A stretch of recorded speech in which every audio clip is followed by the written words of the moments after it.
السلام علیکم ورحمۃ اللہ وبرکاتہ۔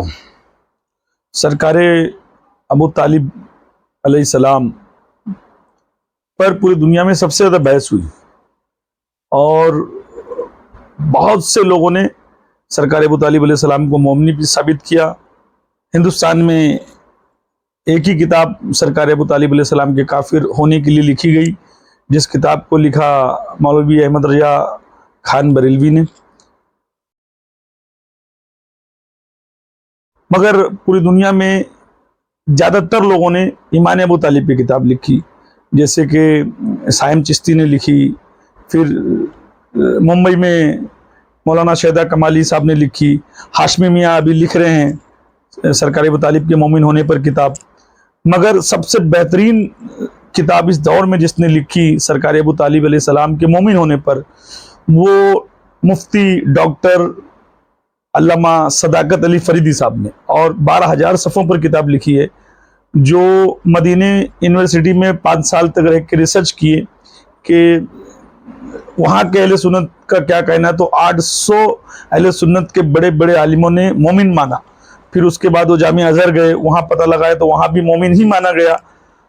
وہ جو روایت لکھی گئی سرکار ابو طالب علیہ السلام کے لیے، جو بخاری کی ایک حدیث ہے، اس کا انہوں نے خلاصہ بھی بہت بھاری کیا ہے۔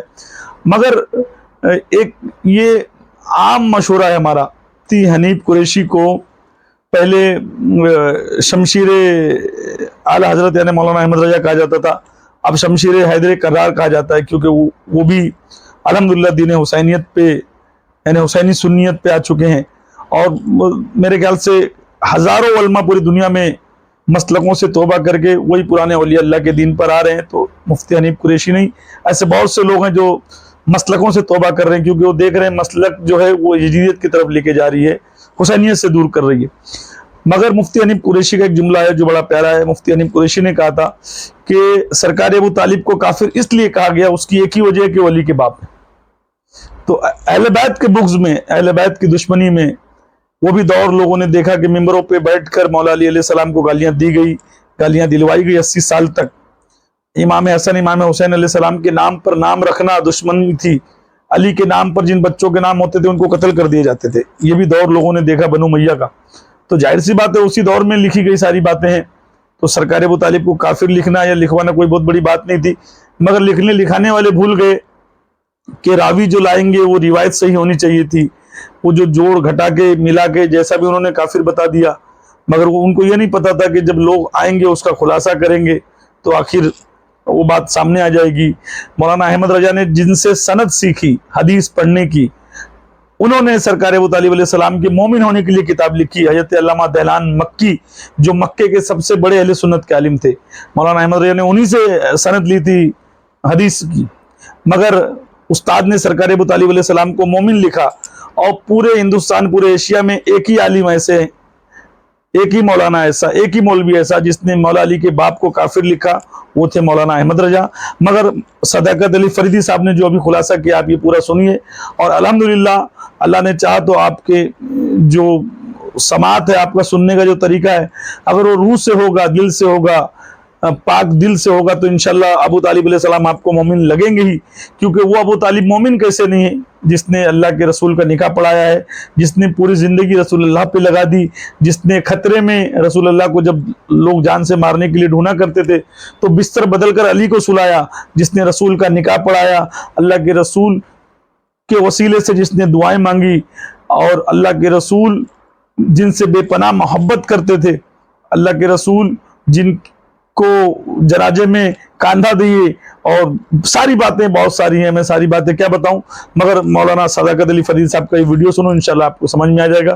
حضرت ابو طالب، لوگ یعنی روایات پیش کر دیتے ہیں کہ بھئی فلاں حدیث میں موجود ہے، وہ جہنم، وہ آگ، وہ پاؤں، یہ سب، ان تمام چیزوں کو کیسے قطع نظر رکھا جائے، اور کیسے ان کی فساد اور کیسے ان کی عصمت کو بیان کیا جائے؟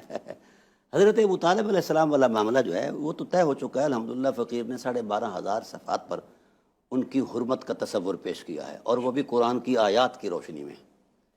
یہ سب کچھ ایک سازش کے طور پر حرمت ابو طالب کو پس منظر میں رکھنے کے لیے، اور ان کے وہ عظیمت مآب جذبے جو دین کی طاقت بنے ہیں ان کو پس منظر میں رکھنے کے لیے ایک سازش ہے، اس کے علاوہ اس کی کوئی دینی اخلاقی روحانی حقیقت نہیں ہے۔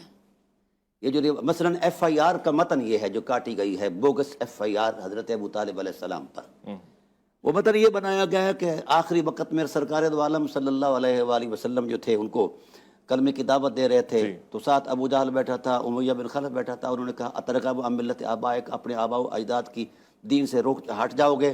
تو انہوں نے کہا نہیں، انا ملت علی آبائی، اپنے آبا و اجداد کے ملت پر ہوں وغیرہ۔ تو حضور نے کہا کہ میں جناب والا آپ کے لیے دعائے مغفرت کرتا رہوں گا جب تک کہ میں روک نہیں دیا جاتا۔ یہ اس ایف آئی آر کا متن ہے۔ پھر آیت آگئی جی، نبی کی شان کے لائق ہی نہیں ہے کہ جناب نبی کسی مشرک کے لیے دعا مغفرت کرے گا، اس کا قریبی ہی کیوں نہ ہو۔ یہ ہے اس آیات کا روایت۔ اور پھر انک لا تہدی من احببت، یہ کائنات کا بدترین جھوٹ ہے۔ میں اعلانیہ آپ کے وساطت سے پوری انسانیت کے لیے، مسلمانوں کے لیے کہہ رہا ہوں، میں نے ٹائٹل پر لکھا ہے بدترین جھوٹ ہے حضرت ابو طالب علیہ السلام کی ذات پر لگایا جانے والا یہ کفر اور شرک کا بہتان کائنات کا بدترین جھوٹ ہے۔ اس سے بڑا جھوٹ ہو ہی نہیں سکتا۔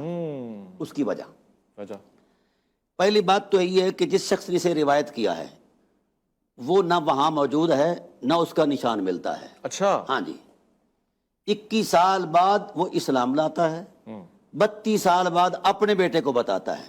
اوہو، دو جو آیتیں ملائی ہیں اس میں، دونوں آیتوں کے نزول کے درمیان 14 سال کا فاصلہ ہے۔ شان نزول ہی الگ ہے۔ ہاں، شان نزول، دونوں کا شان نزول ہی الگ ہے۔ اللہ اکبر۔ نہ محل کلام الہی میں چیز مقصود ہے اور نہ نظم نسق کے اندر یہ چیز موجود ہے، نہ ربط کلام الہی میں کوئی ایسا چیزیں مقصود ہے۔ یہ روایتیں گڑی ہوئی، جوڑی گئیں اور ان کے ساتھ نتھی کر دی گئی۔ اب میں آپ سے عرض کرتا ہوں، 10 سن نبوی تک یہ جو سلسلہ بنا ہے، 10 سن نبوی کو جناب ابو طالب علیہ السلام کا وصال ہوتا ہے۔ اب 10 سن نبوی کو وصال ہو جاتا ہے، وہاں یہ ایف آئی آر بنائی جاتی ہے۔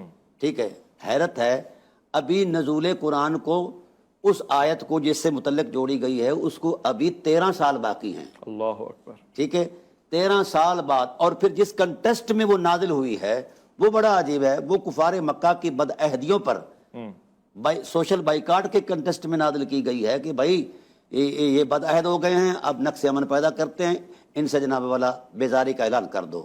اور یہ اللہ کے غضب کا اظہار ہے۔ اس کا آغاز بھی بغیر بسم اللہ کے ہے۔ اس صورت کا ہر صورت کے شروع میں بسم اللہ اس کے اندر نہیں ہے۔ فرمایا براۃ من اللہ ورسولہ، آگے ہے وَإِن نَكَثُوا أَيْمَانَهُم مِّن بَعْدِ عَهْدِهِمْ وَطَعَنُوا فِي دِينِكُمْ فَقَاتِلُوا أَئِمَّةَ الْكُفْرِ إِنَّهُمْ لَا إِيمَانَ لَهُمْ لَعَلَّهُمْ يَنتَهُونَ۔ بدعہد کا کوئی عہد و پیمان نہیں ہے، کوئی معاہدہ نہیں ہے۔ تو اس تسلسل کو بیان کرتے ہوئے پھر آگے چلے گئے کہ ان کے لیے کوئی بھی ہمدردی کا جذبہ محبوب آپ کے دل میں نہیں ہونا چاہیے کیونکہ بدعہد ہیں۔ اب نازل ہوا ہے یہ 9 سن ہجری کے بعد، غزوہ تبوک کے بعد۔ اللہ اکبر۔ وقوع ہے وفات ابی طالب کا 10 سن نبوی کا، درمیان میں 12.5 سال، پونے 13 سال کا فاصلہ ہے۔ اللہ اکبر۔ اور جو دوسری آیت جوڑی گئی ہے وہ 7 سن نبوی سے پہلے، یعنی 6 سن نبوی کو، ہجری نبوی کو۔ اچھا، ہاں، پہلے سورہ حجر نازل ہوئی، پھر اس کے بعد یہ نازل ہوئی، سورہ انعام کے بعد یہ نازل ہوئی۔ اور ڈرامہ دیکھو کہ اس کا مطلب اور مدعا کچھ اور ہے۔ کسی آنے والے سفیر کو آپ نے دعوت دی تو اس نے کہا کہ میں کسی قوم کا سفیر ہوں، مشورہ کر کے پھر اسلام قبول کروں گا۔ تو اللہ تعالیٰ کی ذات نے اس کے جواب میں یہ فرمایا انک لا تہدی من احببت، وہاں سفیر کو اٹھایا، حضرت ابو طالب علیہ السلام کو جڑ دیا ہے۔ یہ قیامت خیز مناظر ہے۔ نہیں ہدایت دے سکتے، وہاں کا جملہ وہاں جوڑ دی۔ ہاں، ہمیں یہ ڈرایا جاتا ہے کہ فلاں امام یہ کہتا ہے، فلاں امام یہ کہتا ہے، فلاں امام، ہمیں اماموں سے ڈرایا جاتا ہے۔ نصوص قرآن کے مد مقابل کسی امام کی کیا حیثیت ہے؟ اللہ اکبر۔ جب نصوص قرآن نہیں اس محل کو قبول کر، اور پھر ان کا کردار، یعنی حضرت ابو طالب علیہ السلام کا کردار، مثلا اس سے پہلی آیت ہے 4 سن نبوی کو نازل ہوئی ہے، فَاصْدَعْ بِمَا تُؤْمَرُ وَأَعْرِضْ عَنِ الْمُشْرِكِينَ، حبیب اب کھل کے بیان کرو لا الہ الا اللہ کی حرمت کو، اور جس من میں شرک دیکھو اس سے دوری کر لو۔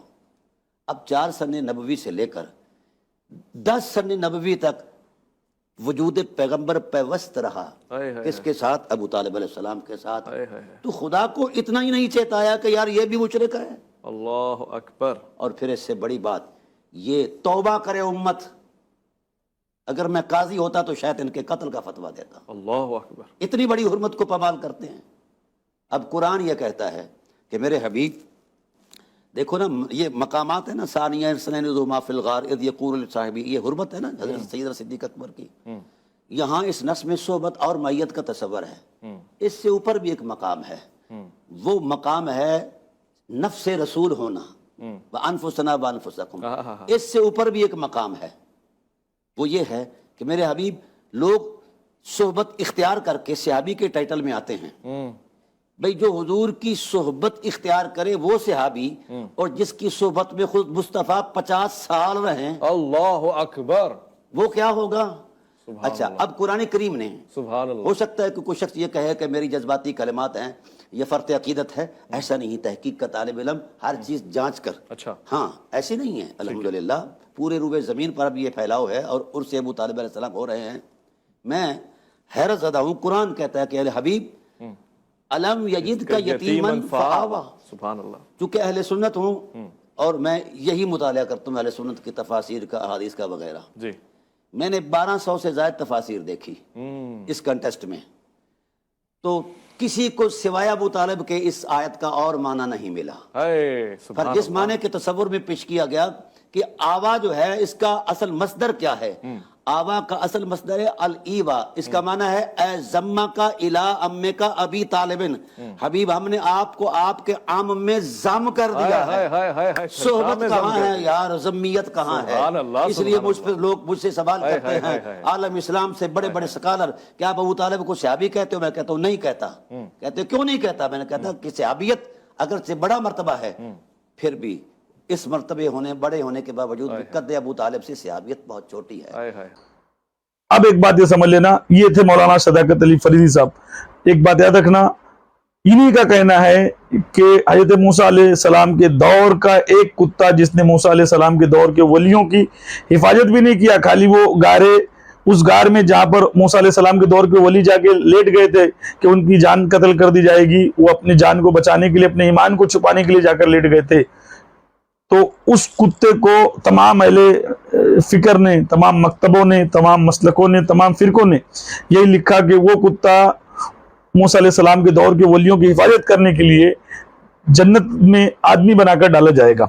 تو مجھ کو ایک بات بتاؤ، جو رسول عربی آقا نبی کریم تمام نبیوں کے سردار کی، ہم سب کے جان کی آقا نبی کریم صلی اللہ علیہ وسلم کی پوری زندگی کفالت کیا ہو، حفاظت کیا ہو، ان کے دین کو بڑھایا ہو، ان کی دین کی دعوتوں میں اپنا مال خرچ کیا ہو، اپنی اولادوں کو ان کے لیے نچھاور کر دیا ہو، کیا وہ ابو طالب علیہ السلام جہنم میں جائیں گے؟ یہ سوچ کر بھی سوچو تو دل گواہی نہیں دیتا ہے. مگر ہائے اہل بیت کا بغض، ہائے علی کی دشمنی، ہائے حسن حسین کی دشمنی لوگوں کے سینوں میں کہاں تک رہ گئی کہ ان کے گھر والوں کو بھی نہیں بخشا. اللہ تعالی ہم سب کو اہل بیت کی محبت عطا کرے، ہم سب کو دین حسین پہ چلنے کی توفیق دے. ہر اس مسلک سے اللہ ہم کو دور رکھے جو مسلک ہم کو غلط تعلیم دیتا ہے، یزیدیت کی طرف لے کے جاتا ہے. اولیاء اللہ نے ہمیشہ دین حسین کی تعلیم دی. اللہ کرے ہم سب کو دین حسین پہ قائم و دائم رکھے. والسلام علیکم ورحمۃ اللہ وبرکاتہ.